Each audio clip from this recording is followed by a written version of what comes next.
Welcome to the program. This is Eye on Politics. My name is Samuel Njoroge, and you can engage us using our social media platforms at KBC Channel 1, Sam W Njoroge on Twitter, hashtag Good Morning Kenya. Time for Eye on Politics.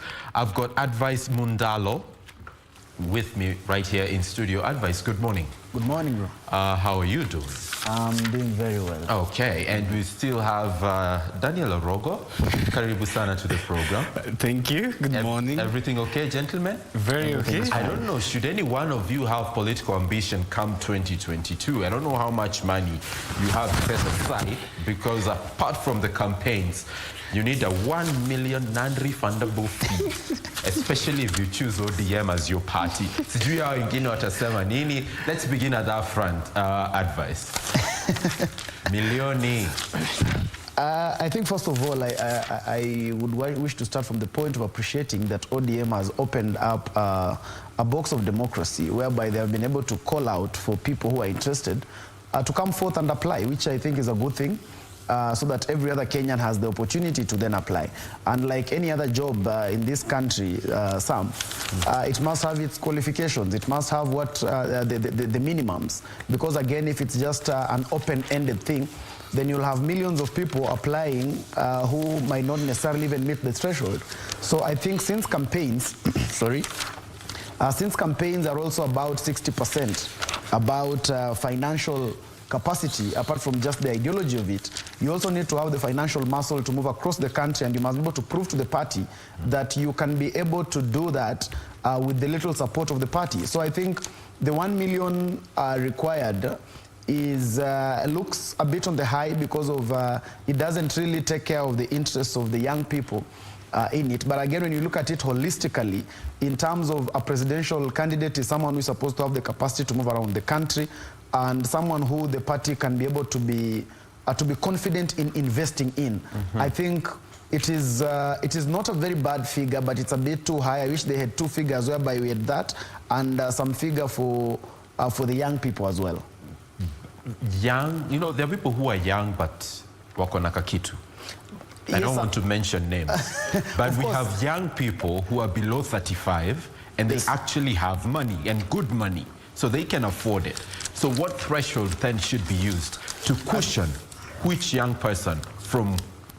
I think when we are talking about a country and a society as a whole, we then do not put ourselves in a box of the little minorities. We must look at it holistically, because again, we have old people who are poor.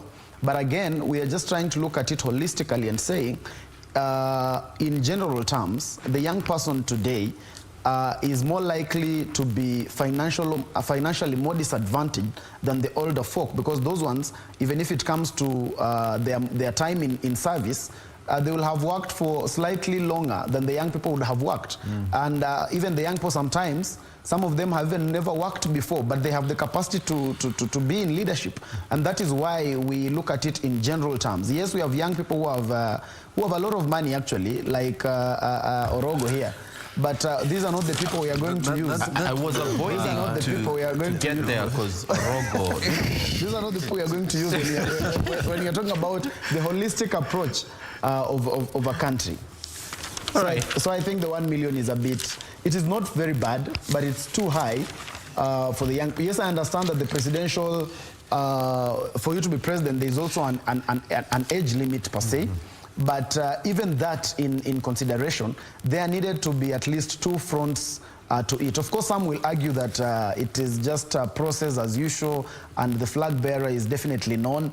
But apart from that being rhetoric, I think the reality is that ODM has advertised, they have put themselves out there, and they have been able to show that they are putting up the first foot forward in democracy. So everyone who is interested should then apply, so that later people don't start castigating ODM and saying, no, you could have given someone else. Okay. The question at that time will be, did that someone else apply? All right, and I would like to introduce Dr. Rotich, who's joining us right now in studio. Dr. Good morning, and karibu sana to the program. Thank you so much. In just a short while, I'll be coming to you, but Orogo, this narrative has been floated, especially within political circles. If you cannot raise 1 million for yourself, why should I have confidence in you that you're going to help me raise my 1 million? Well, I think, first of all, let me also join the remarks of advice and, giving it to ODM for opening a space for, for all qualified presidential aspirants who want to use ODM ticket for their presidential campaign. It is interesting that when you check out the qualifications, you read through and you find that you're qualified until you come to the point of money. That is what I was looking through. Most of qualifications, many people are going to meet. But here is the catch. The presumption is that any presidential candidate who has got the stamina to run for a presidential position must have the financial watches to do that. And I think that is the assumption of the advert in its spirit, that whoever would put up an application would raise 1 million as a bare minimum, for that to qualify. But again, we might, and the young people, like advisors have said, might be disadvantaged because of the financial, war chest. To this means that there needs to be a balance, especially when you're looking at, because when you're opening such position, you're not only opening for, the ideal, but even young and women and other presidential candidates who are not only people who you put into mind. And this not only comes because of a young person. We're also looking at, other people who are not necessarily young people that might meet the credentials, but fall short because of the financial, financial bit of it. That said and done, I was also looking at the, the consideration that one, it is mentioned that there is a cap that this is a non-refundable fee. And so that means that all, applicants who I think are in line, and I've seen candidates like Governor Joho, I've seen candidates like Amason Kingi, and Wycliffe Oparanya, who had actually shown their bid to apply, and the issue is refundable. So if this is the case, then this bequeaths the ODM National Elections Board to make sure that that process is as democratic as it can, to beat the logic and the assumption that there is already a premeditated candidate who is going to be a presidential candidate. We saw what happened in 2007 when the presidential candidates, the famous Pentagon 5, had actually put up a very spirited campaign to, to have the helm of the ODM, but we settled on one. So I think even for 2022, all the presidential candidates who put their bid, including those that I've mentioned and those who will come, must be given a democratic space to campaign for the presidential flag bearer of ODM, being the fee is non-refundable as it is being put. But also, Daktari, we may need a threshold through which we can, sieve, because not everyone can become president at the end of the day. But is the criteria around finances the best way to go about it, Dr. Rotich? I think, Njoroge, looking at it, I don't find the true democracy in the whole approach. Because when you talk of 1 million for one to raise to apply for the position of the presidency, it is like you are telling others that you are just talking things which are not realistic, because 1 million and also the money being non-refundable, it means it is a business undertaking. I don't see democracy in the whole thing. And again, in the case of ODM Njoroge, the presidential candidate is already predetermined.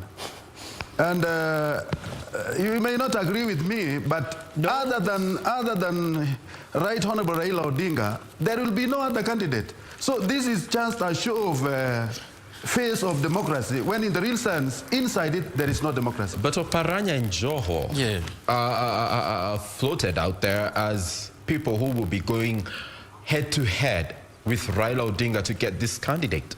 Get it from me, sir. I think it is not, I mean, Raila, by all means, will be the flag bearer of ODM. Why? he has been at the forefront for all these years long. There is no miracle that will make him today not to contest for the same. Not unless he will offer and say, let others do the job, and he resigned the whole thing. Otherwise, the maturity of the... And let me tell you, Njoroge, recently I overheard one of the very strong supporters of Raila saying that we fought for Raila because we love him.